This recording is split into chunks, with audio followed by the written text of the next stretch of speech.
Hi, welcome back to the Diamond Mount channel. If you're new to me, thanks very much for watching. I'm Chris Bilton. I'm a jeweler from England.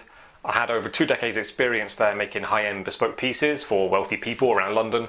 And now, basically, I married a Japanese lady, so now I'm living in Japan and I've got my own little setup here at home and I'm making these jewelry making instructional videos for YouTube, so everybody can benefit from the things I've learned over the years. I've got to close that blind.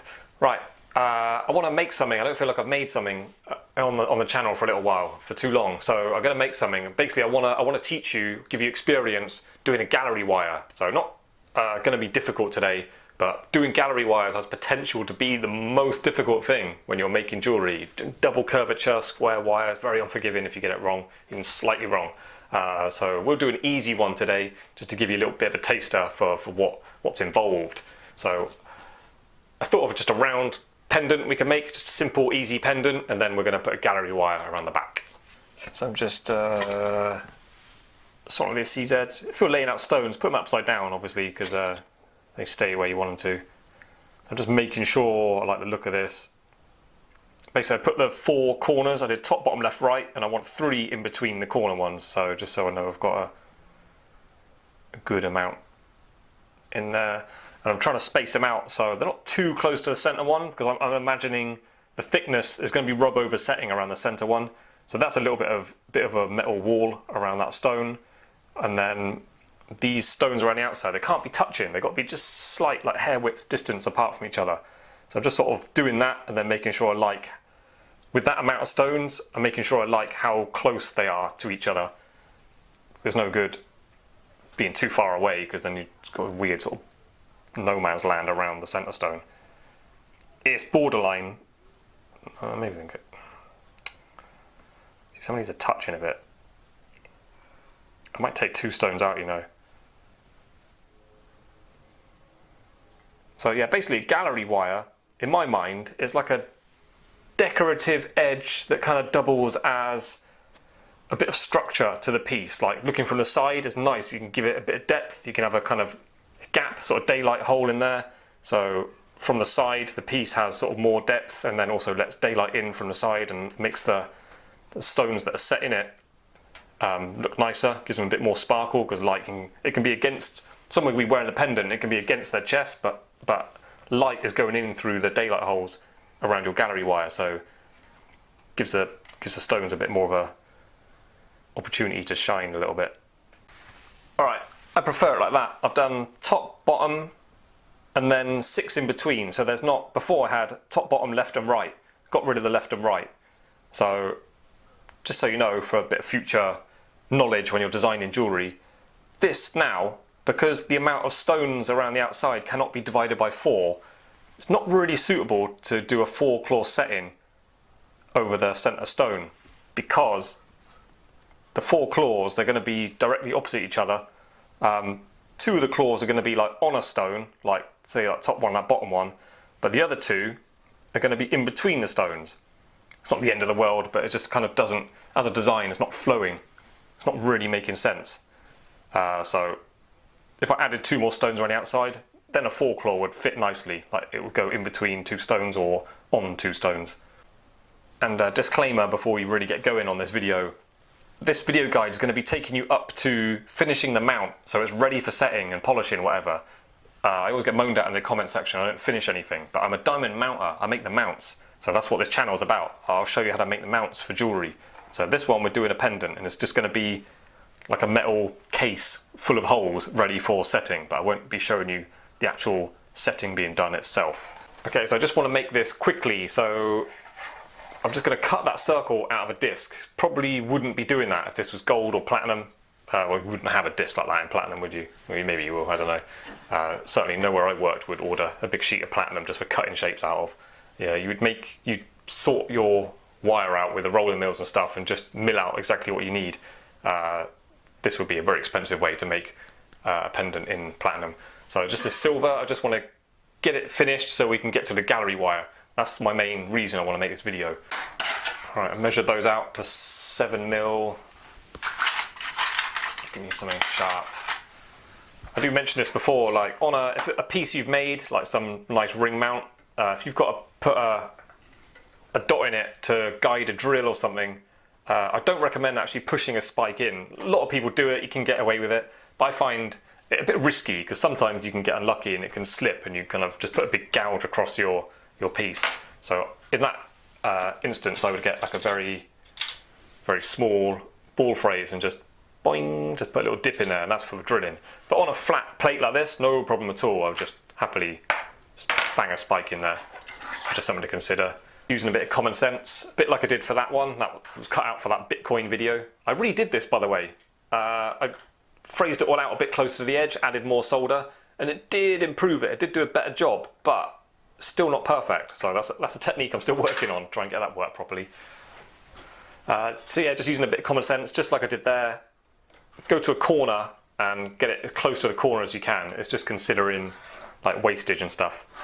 So it depends where as well. Like maybe here's a good spot, because over here I'm kind of using up this space. I might need that big plate for something else in the past, so it should fit in here. So I'm making sure I'm wasting as little metal as possible. See, I can turn that now. I'm not even going to bother putting a spike in the metal. Okay, so here's my disc. I cut it a bit rough. Hopefully you cut yours out kind of neat if you're making one as well. Get a coarse-ish file. Like, see, that's where I started and finished. Bit of a raised section there. Just gonna file it a bit nicer than it is.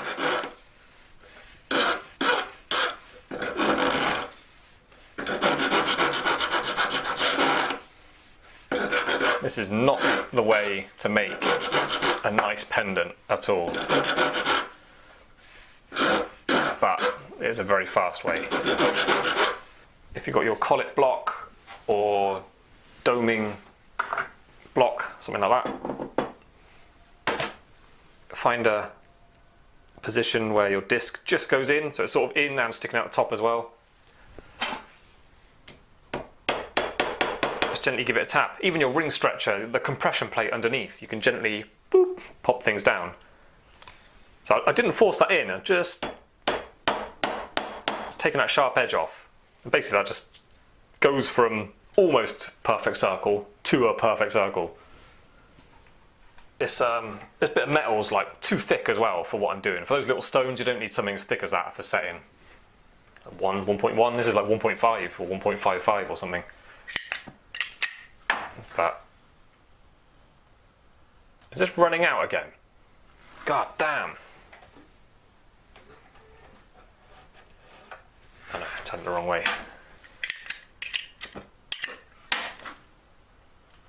Yeah, it doesn't need to be as thick as this, not for those little stones. So I'm just going to anneal this because I want to dome it a little bit. God damn, I hate this torch. Right, so I'll dome that, and then while that's cooling down, I'll prepare a little bit of metal to make the setting edge, the rub over setting edge for the centre stone. Choosing a socket for this to go in. I don't want to go in the smallest one possible because then it's going to probably curve it too much. I don't want to turn that into like half a ball. So I'm going in for a slightly larger one. Choosing the punch. It's not the punch that fits in it exactly. It's got to be that sort of thickness. Imagine that thickness extra going around the inside, so kind of there. It's going to punch it down to there. I'll just plonk that in. Keep it kind of horizontal.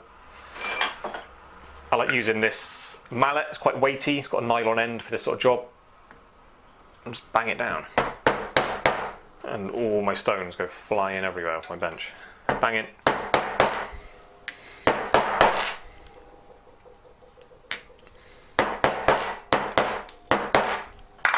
Okay, so there you go. Now have a look at that. Let's not automatically use that. Have a look at it. Do I think that the edges are a bit too tapered? Yeah, I do. So what I'm going to do is just hammer it flat. Try and go directly down, squashing it in the middle every time. Just flattens it out, and that's still a bit steep. I'm looking at that angle, yeah, do you know what I mean? I want it, I don't want it too steep.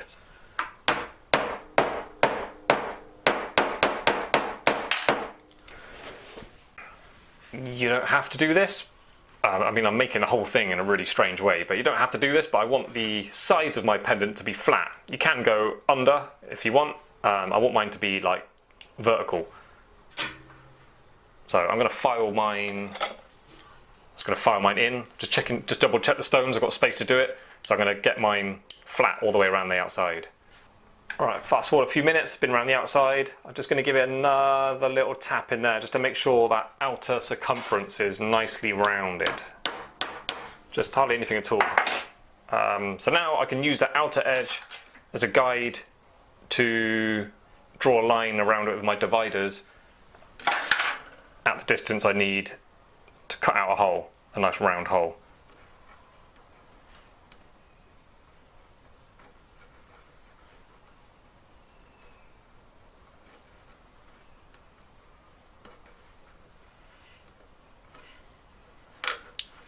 I can't use dividers today.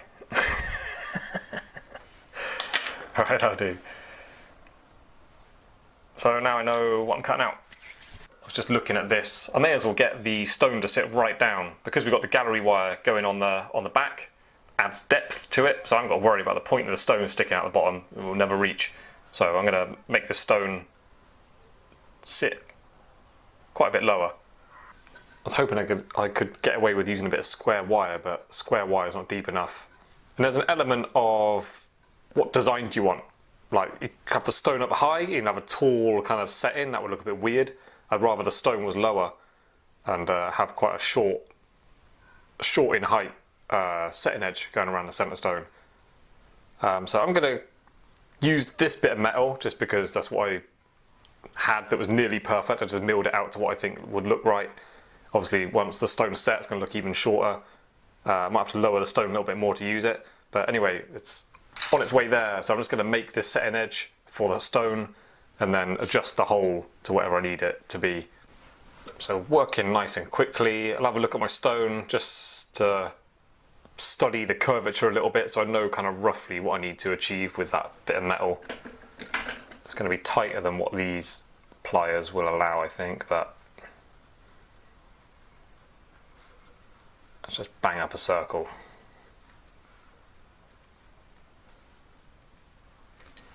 And you can totally, if you've got anything round, you can just wrap it around that to whatever you want.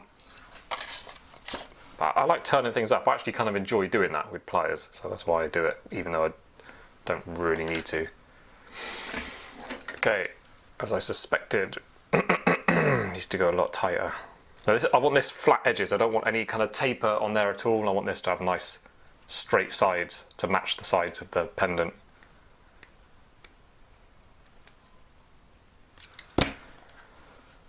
Trying to keep it circular. And I want that stone to sort of just sit on the edge. Okay, I'm going to cut that through now and then make the last adjustment while it's nearly the correct length. Okay, so I've chopped that through. Pretty much there, you know. Just going to tidy up that join and then solder it up. And I think once it's knocked perfectly round, it's going to be about right. You want to leave yourself a bit of chunkiness to the look of the setting edge because that's going to be papered and filed and papered back, so you lose a little bit of diameter around the outside. So I'm going to cut through this join now, make sure that's nice and flat and perfectly lining up. And as usual, I always talk about joins being important. On a setting edge that's on top of a pendant, really, really important you get a good join. You don't want any lines showing up after on its final polish, after you set some expensive aquamarine or whatever. It's impossible to solder on it after that's in. So yeah, you've got to do a good job with your solder joints. Alright, so I made a little ring quickly. Got my stone fitting on there. Sits on top, doesn't go in it. It sits on top, so to set that I'd cut away the inner edge so the stone would drop down and then leave me with a little wall around the side I can push over. So that's about the right size now, and then double checking it on this. Holding it in position, I double checked I've got enough space for the stones around the outside. There's no point in continuing with it if that's too big on there and then there's no space on that part for the smaller stones. The pave setting, yeah, around the outside, it all gets cut up by the setter, so you don't have to worry about certainly get it flat and papered, but you don't have to worry about getting it all nice and polished or anything before it goes to a setter. There you go. So yeah, it doesn't look perfect at all, but I'm just putting that flat on there so these two bits join together really nicely. Just going to file it a bit more.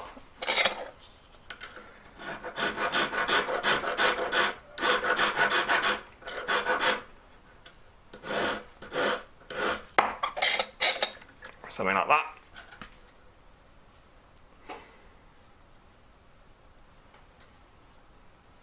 Okay, that'll do. Right. Now this is where the gallery wire is going, around that edge, yeah, so I want a flat there. You can do fancy gallery wires, you can make them so, let's say it's a chain, say it's a pendant and a chain's going through it, you can open up the gaps on the gallery wire and pull it out and do fancy things with them so the chain runs through it, rather than having a link on top. I'm not doing that today. This is just like the most simple, straightforward example of putting a gallery wire on the back of a pendant.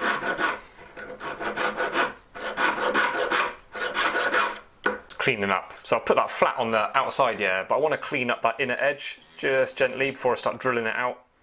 Just have it in mind, if this is all going to be polished out nicely and finished properly, something that's going to be for sale or for a customer. Ideally, I think you should clean this up and get it all nice and flat and smooth before drilling it out. Because once you've got drill holes in there, like say that was all covered in holes, if I start using this little paper whizzer thing around there, like over the edges of the holes are going to wear out kind of unevenly, and it might look like kind of little dips in there, like over the side of the holes. Do you know what I mean? Like that's going to be catching, that corner's going to be catching the edge of a hole all the time. So it's not going to buff down completely flat. It might be a little bit wavy, and especially, and after polishing as well, that can happen if you're polishing over lots of small holes. Okay, so I've decided, I mean, to drill that out you would think is easier without that on, which it is, but with that on, you've then got a guide to make sure your stones go in the correct position.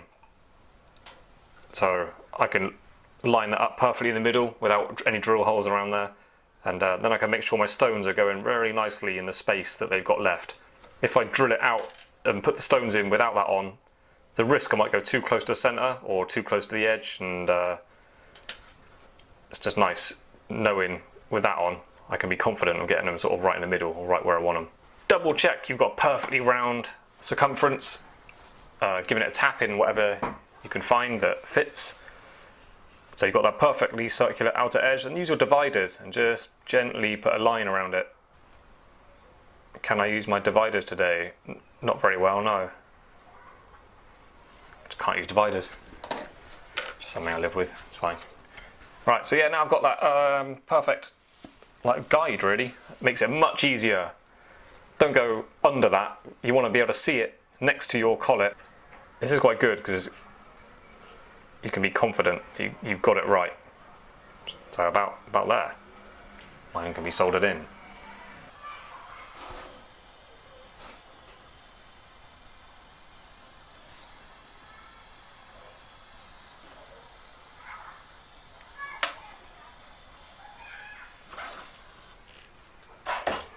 I want to solder it, put my solder on the inside and then pull it to the outside, and that way that ensures I get a nice neat little edge around the outside. No like blobs of solder I've got to clean up. Alright, so I want to put some drill holes in this. Totally didn't have to. I know I kept going on about I wanted to just make a gallery wire instructional video, but it's nice to finish it off at least partly properly, because I'm giving you extra information in the video. So hopefully you got enough distance for your stones to fit on the side. I have just about. So I need to mark it out. Top, bottom. What did I do? I did top, bottom, and then 6 in between. I can't remember now. Yeah, 12, 14, yeah, that sounds right. So yeah, I've got 14 stones going around the outside. I need to mark them out. So I'm going to start with the top and the bottom and work my way around from there. So I want to see if I can use one of my templates. There was a comment on one of my videos. I saw the comment in my email folder the other day I was replying to a few comments I had the opportunity to reply to, but I couldn't find it.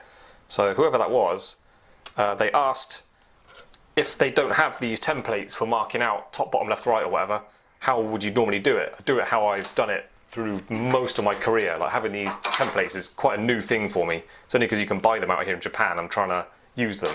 They're not actually that good. They're quite difficult to get a mark that you feel is accurate.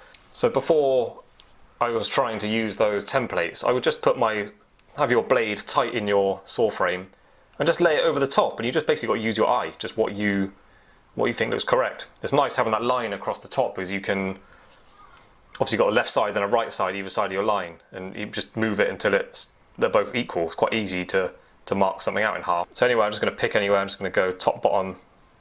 I'm just going to gently put a line. So I've got two little shiny lines there now. So that's my top and bottom. Now check this out. This is where I get setters and other jewelers rolling their eyes like, oh my god, what's he doing? But it works for me. It just always has worked for me, so I don't stop doing it. And you can see me doing this technique on the, what was it? I think I was making a full eternity ring. I'll try and find the video and I'll put a link on the screen now. Yeah, basically I kind of badly draw the amount of stones I want around it, and then that's my guide. Like, it sounds so unmathematical and so unprecise, but it kind of works for me. And I did that full eternity ring with the amount of stones I wanted, and just worked out perfectly with no measurements and no kind of maths, no real technical analysis of what I was doing. Basically I just drew circles and it worked out fine. So I've got my top and bottom marked out. I've got to get 6 in between, so obviously there's not one there. So that's a gap, there's a sort of one either side of that centre. So what are we doing? So I've got my one there. Stones are about that big. Can at least sort of have a look. No, a bit bigger. About that big. Don't always get it right first attempt, but if you've got any like acetone or any like nail varnish remover or something, you just get a bit on a tissue and wipe it off and start again. So I want 1, 2, 3, 1, 2, 3.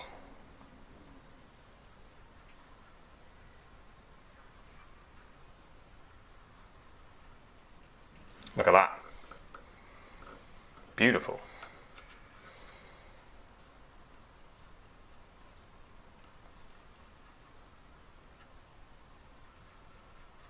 There you go. That just looks like it's going to work out perfectly for me.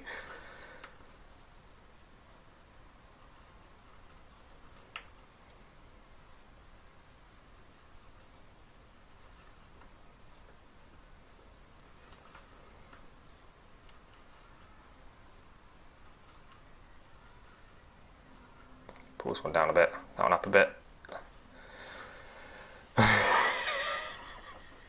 Does that look like a bodge? Dividers. Ooh.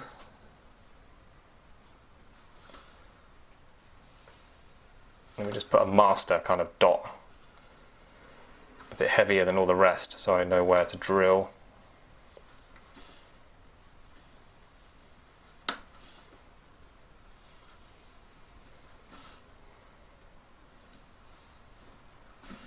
I've got to stop soon. It's Thursday night, teaching my English lesson.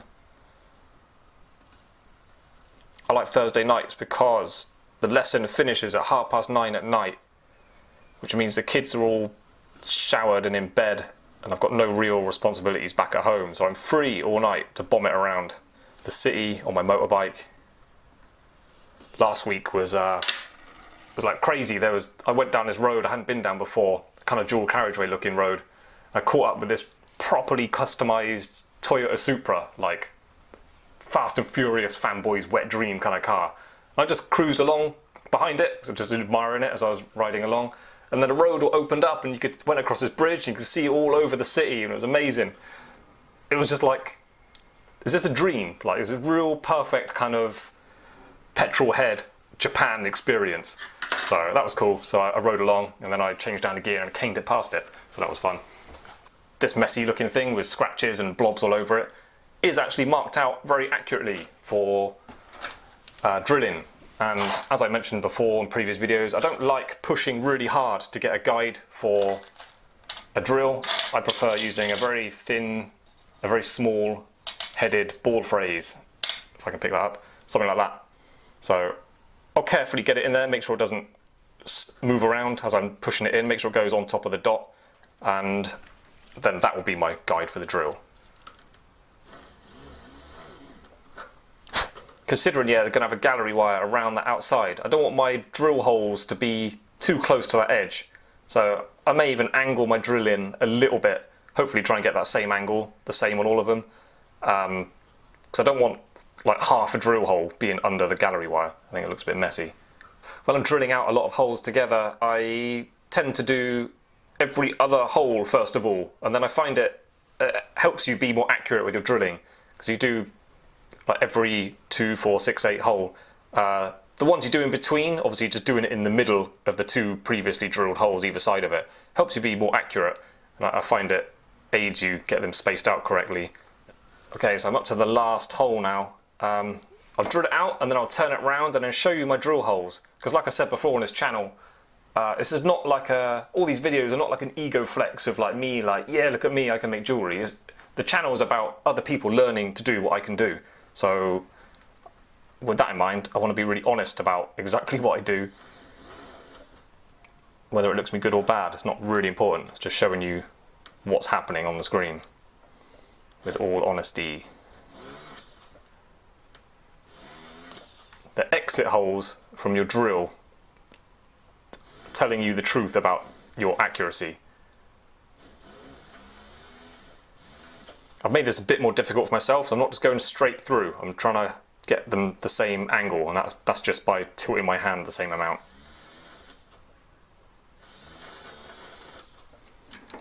I've sharpened the drill once while going around doing this. Probably doing it again. Slowed right down the way it's cutting through the metal. So anyway, I'll just finish this one.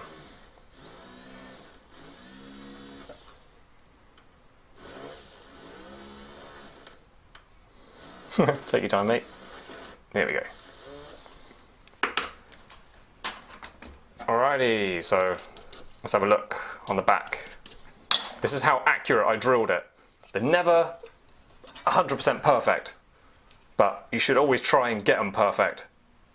They can be worked on and evenly spaced out. They can be opened up. You can open them up how you want to. Like that one needs to come this way a little bit. That one as well.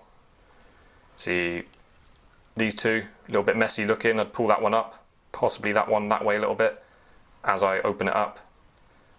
So yeah, they need work, but try to be accurate. And like I say, turn it around, have a look what you're doing. If you've got one up, one down, sometimes you can get it really wrong. They can cross over and get 2 going into each other.